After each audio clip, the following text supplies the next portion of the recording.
శ్రీ రాఘవేంద్ర స్వామినే నమః. నమస్కారం వీవర్స్. శ్రీ రాఘవేంద్ర మహాత్యం.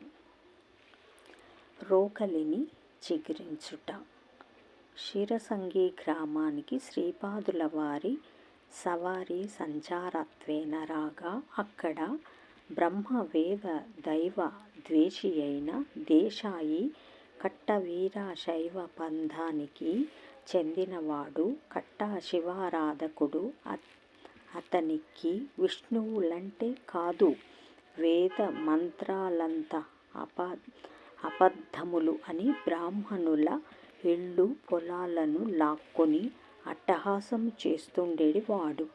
వారు శ్రీపాదులను పరీక్షించుటకై ఒక రోకలిని వారి ముందు పెట్టి దీన్ని చిగురించమని దొంగభక్తిని నటించెను.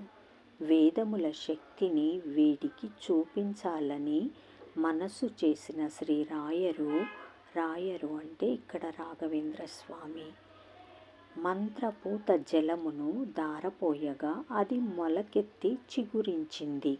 ఆ సన్నివేశాన్ని చూసిన దేశాయి అవాక్కయ్యాడు మరియు పాదాక్రాంతులయ్యాడు.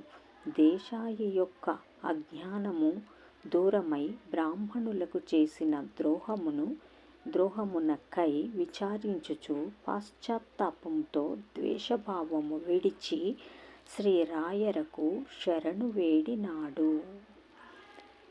ఓం శ్రీ రాఘవేంద్ర స్వామినే నమః.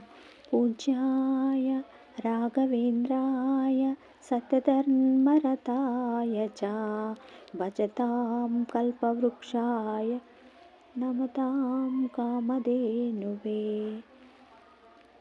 ఓం శ్రీ రాఘవేంద్ర స్వామినే నమః.